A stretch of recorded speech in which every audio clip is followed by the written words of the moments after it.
Nós vamos dar início hoje o estudo do livro de Apocalipse. Apocalipse é o livro mais encantador da Bíblia. Muitos não lêem o livro de Apocalipse com medo, ou muitos não leem o livro de Apocalipse por ser um livro muito difícil do seu entendimento.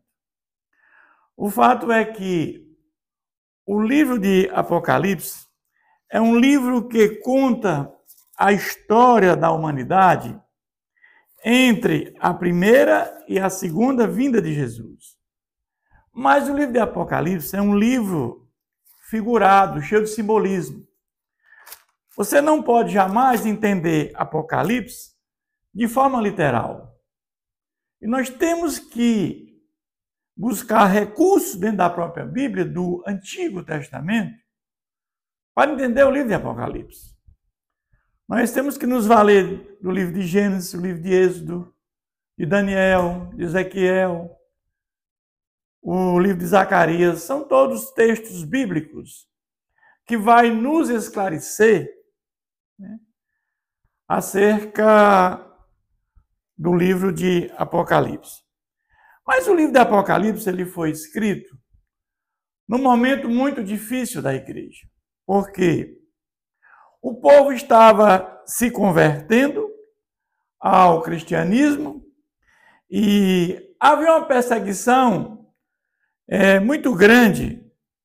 A doutrina do cristianismo, aqueles que eram chamados do caminho, seguidores de Cristo.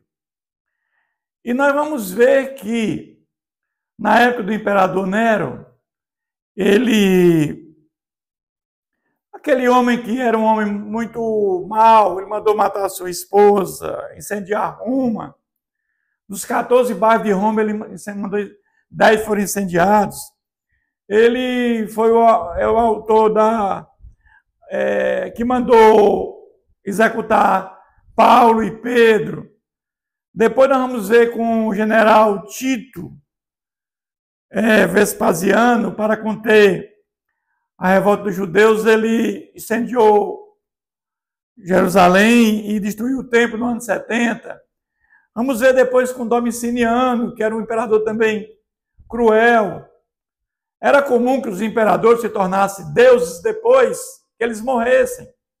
Mas o imperador Domiciano, ele quis ser um próprio Deus ainda em vida, tinha um templo para cultuá-lo. E ele foi que deportou João para a ilha de Patmos, uma ilha do mar Egeu. Então os judeus estavam se convertendo e sem esperança. Eu estava bem, de repente eu me converto, estou sendo perseguido. E Apocalipse vem nessa linha de dizer que a vitória de Cristo e da sua igreja está em conhecer verdadeiramente o que Jesus fez por cada um de nós. E o livro de Apocalipse é um livro, como eu falei, figurado, simbólico. E você tem que entender Apocalipse da maneira que é um livro de simbolismo, não é literal. Então, quando você vai ver o número 6 é um número completo, o número 7 é um número perfeito. O 2 é um testemunho da igreja, o 4 representa o que? O mundo. 1000, absolutamente tudo. 12 é o povo de Deus. Os castiçais são as igrejas. A besta do mar é o falso profeta. A besta do mar é o anticristo. A besta do mar da terra é o falso profeta. A mulher é a igreja, é Israel. O incenso são as orações. O 666 era o nome da besta. Então você vai ver que Apocalipse é um livro figurado, mas que nós, para entendermos o livro, temos que nos valer desses recursos, né?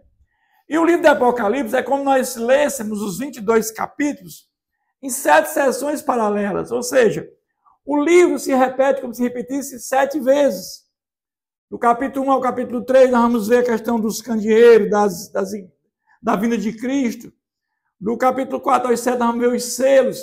É o livro selado com 7 selos que Jesus vai abrir esse livro, que é a história da humanidade. Depois vamos ver as trombetas do capítulo 12, 8 ao 11, que é o juízo parcial de Deus com misericórdia. É Deus chamando as pessoas ao arrependimento. Depois vamos ver aqueles inimigos de Deus, os 4 inimigos, que é do 12 ao 14, que é o falso profeta, a Babilônia, o anticristo. E depois vamos ver as taças, que é a ira de Deus sendo derramadas.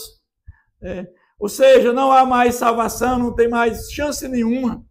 Depois vamos ver esses 4 inimigos de Deus, e depois vamos ver a derrota dos inimigos. Então, vamos ver que são 7 etapas paralelas que estão ocorrendo, que se repetem ao longo do livro da história. Então, o Apocalipse é um livro encantador, um livro que nos traz esperança. Aqueles que morrem em Cristo, a alma vai estar em gozo lá no paraíso, no terceiro céu. Que se morrem sem Cristo, irão já para um lugar de sofrimento. Essa é a ideia de Apocalipse. Por quê? Porque o povo estava se convertendo, sendo seguidor de Cristo, sendo perseguido e morrendo, sem nenhuma esperança. Aí Jesus vem agora dizer a João que escreva este livro, que traz esperança para aquela época, para os dias de hoje e para o futuro.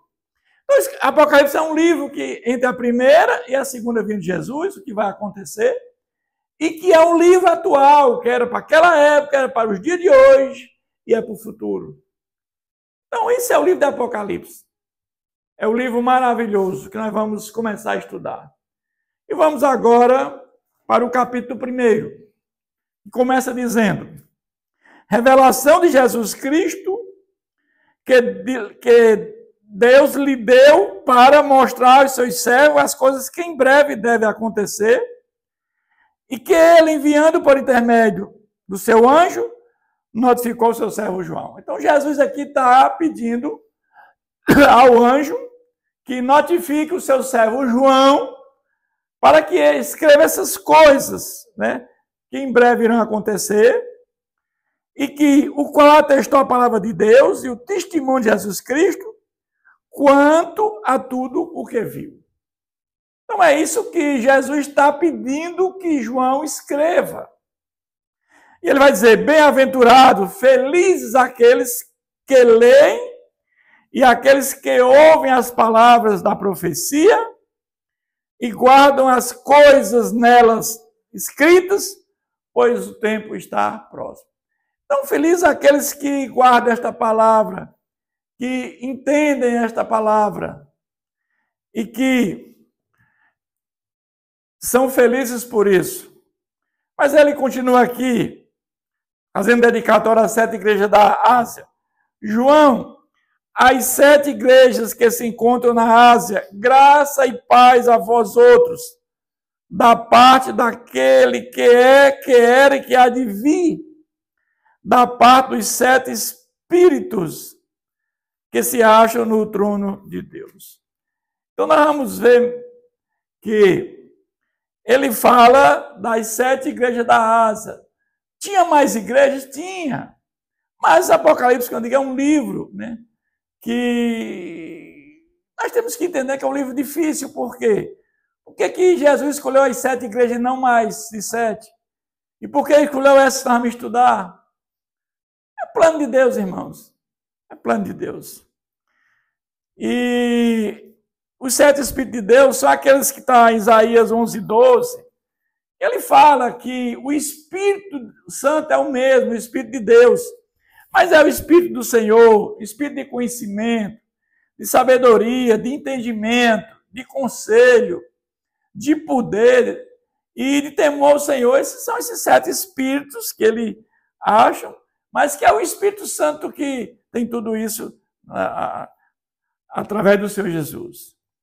Ele disse: da parte de Jesus Cristo, fiel testemunha, o primogênito dos mortos e o soberano dos reis da terra. O primogênito dos mortos, por quê? Porque Jesus foi o primeiro que ressuscitou e não morreu mais.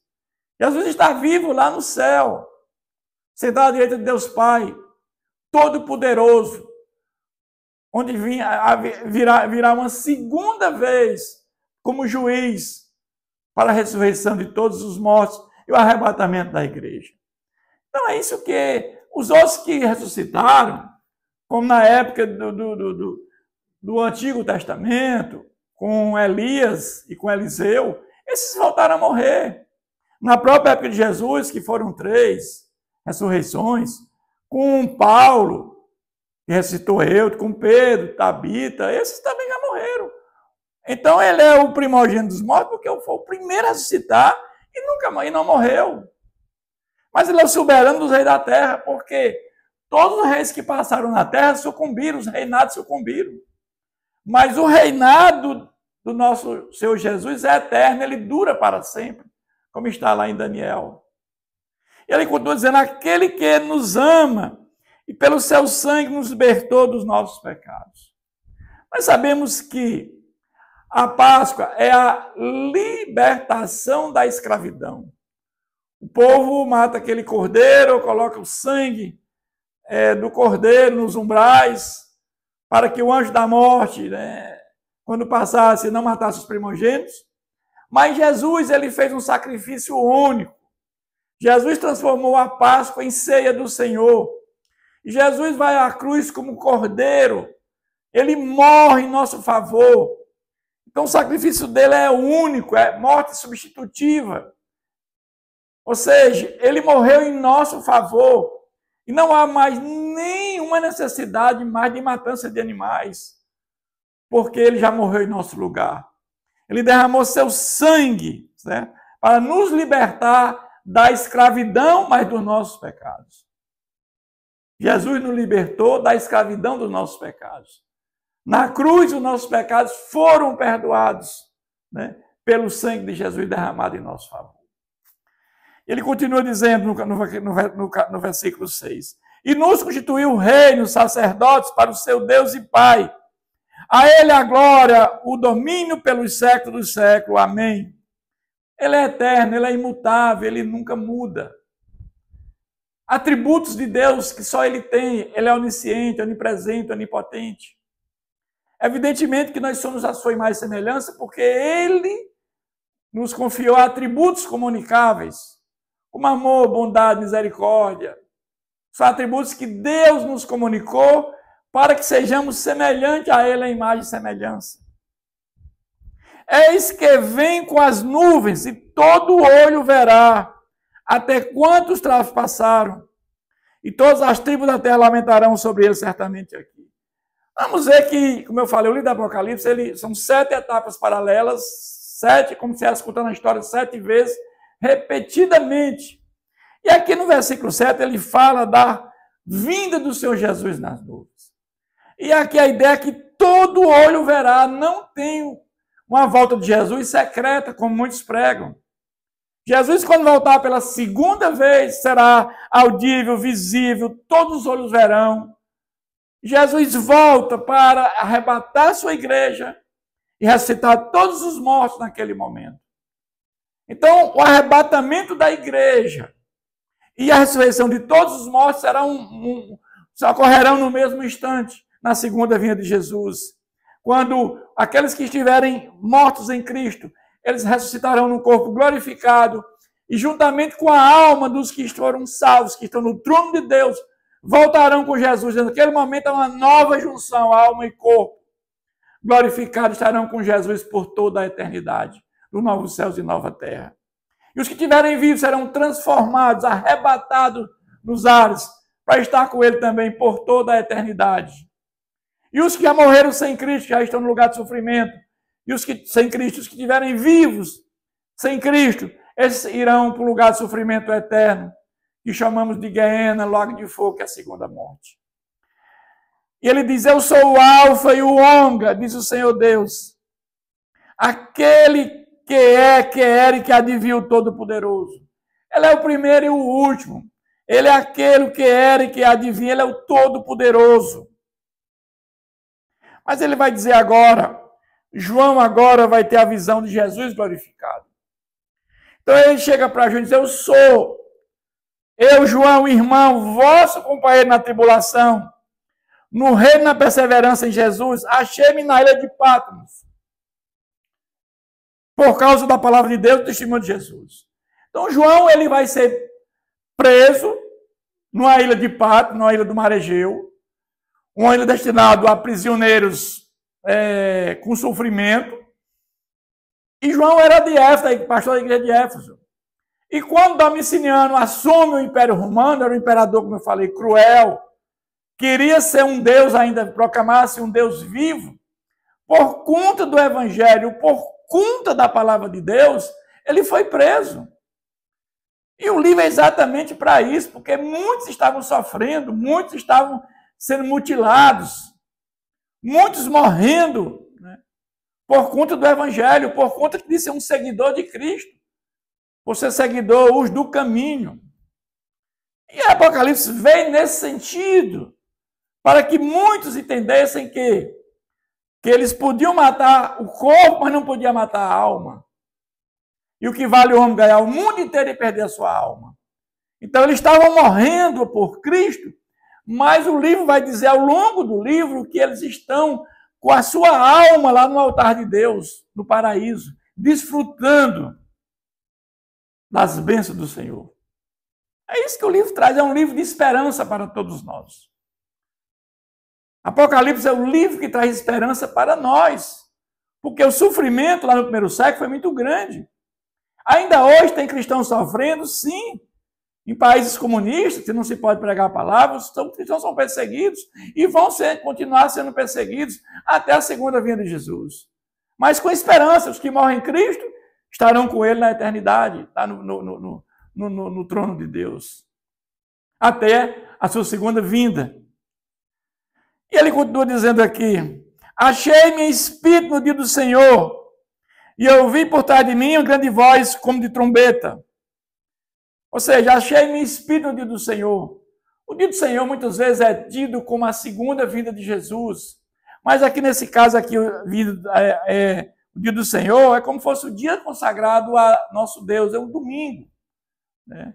Nós sabemos que Jesus citou no domingo, o dia de Pentecostes, quando ele veio o Espírito Santo, é um dia de domingo. O dia que João recebe esse sinal de Jesus Cristo é um domingo. Daí ele chamava o dia do Senhor. E eu vi por trás de mim grande voz como de trombeta. Sabemos que as trombetas, elas trazem anúncio, né? Anúncio para alguma coisa. E ele dizendo, que vezes escreve em livro e manda às 7 igrejas de Éfeso, Esmirna, Pérgamo, Tiatira, Sardes, Filadélfia e Laodiceia. Então, essas igrejas da Ásia Menor, são 7 igrejas que Jesus pede que João escreva para elas. Na realidade, não sabemos porque foram essas 7, apenas que tinham mais igrejas, né? Igrejas até maiores, como Hierápolis. E é plano de Deus. Sabemos que essas igrejas elas são próximas das outras, elas formam um círculo.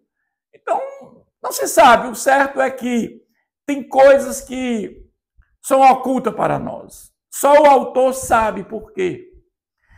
E muitos ficam dizendo uma coisa ou outra, mas não há segurança nessa afirmação, né? Voltei-me para ver quem falava comigo e voltado vi 7 candeeiros de ouro. E no meio dos candeeiros, um semelhante a filho de homem, com veste talhada. Então, esses candeeiros aqui eram as igrejas, né? E semelhante a filho de homem, e era o próprio Jesus, com veste talhada, ou seja, vestes sacerdotais, cingido à altura do peito com uma cinta de ouro. A sua cabeça e cabelos eram brancos como a alva lã como neve. Isso representava o que? A sabedoria, né? A sabedoria de Deus. Os olhos como chama de fogo, a onisciência de Deus, né? Como Deus é onisciente, ele sabe tudo. Os pés semelhantes ao bronze polido, como que é refinado numa fornalha. A voz como de muitas águas, né?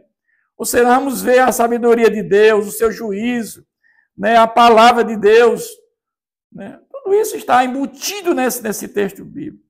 Tinha na mão 7 estrelas, e da boca saía-lhe uma afiada espada de 2 gumes. Quando a gente fala em espada afiada de dois gumes, é a palavra de Deus que vai ser pregada ao longo da história da humanidade.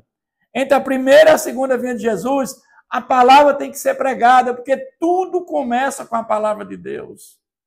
Nós sabemos que a palavra de Deus, ao ser pregada, muitos vão ouvir para que o Espírito Santo que Jesus mandou no dia de Pentecostes, ele vinha convencer o mundo do pecado, da justiça e do juízo. É isso que ele aqui está falando. Seu rosto brilhava como o sol na sua força, ou seja, o sol ao meio-dia, que é a maior claridade, a maior força. Quando o vi, caí aos seus pés morto. Então João viu aquela cena ali, ele cai nos pés, como dando lado como morto. Porém, ele pôs-me sobre mim a mão direita, dizendo, não temas, eu sou o primeiro e o último. Ou seja, Jesus está dizendo para João, eu sou o primeiro e o último. Não temas, fica tranquilo. Eu sou Jesus, aquele que encarnou, que estive aqui na terra e voltei para o Pai, no corpo glorificado. Jesus está hoje lá no céu, com o corpo humano glorificado. Ele continua com duas naturezas, humana e divina, mas humana glorificado. Aquele que vive, estive morto, mas eis que estou vivo pelos séculos dos séculos e tenho as chaves da morte e do inferno. Interessante, irmãos, que ele está dizendo que estive morto, ou seja, ele esteve morto aqui na terra, como natureza humana, mas eis que estou vivo pelos séculos dos séculos. Ele ressuscitou dos mortos ao terceiro dia, ficou 40 dias ainda aqui na terra, para mostrar, né, que ele ressuscitou, apareceu 12 vezes, fez 12 aparições, apareceu aos 500, apareceu aos 2 de Emaús, apareceu aos apóstolos, e a tantos. Foram 12 aparições, ele provou. E na sua ascensão aos céus, os apóstolos tiveram um presente na sua ascensão, vindo ele e voltando para o Pai, para não haver nenhuma dúvida que ele era o Messias que haveria de vir. E ele diz aqui que ele tem a chave da morte e do inferno. Então está dizendo que quem tem a chave é que manda. Ele tem a chave da morte e do inferno. Jesus é quem manda no inferno. Satanás não manda no inferno. Satanás foi aprisionado na primeira vinda de Jesus. Ele salvar até o Deus permite. Ele está com os poderes limitados. Ele foi derrotado na cruz do Calvário, onde ali Jesus esmaga, né? Ele é esmagado naquele momento da cruz. Ele esmaga a cabeça da serpente. E aí ele vai concluir esse capítulo dizendo, quanto ao mistério das 7 estrelas que viste, na minha mão direita, e aos 7 candeeiros de ouro. As 7 estrelas são os anjos, ou seja, são os pastores dessas igrejas, possivelmente, é o mais lógico. E os 7 candeeiros são as igrejas, as 7 igrejas que ele pede que João escreva. Possivelmente as igrejas estavam passando por grandes tribulações. E João escreve essas cartas às igrejas para que essas igrejas tenham esperança de uma vida eterna que Jesus prometeu para cada um de nós. Que Deus continue nos abençoando sempre.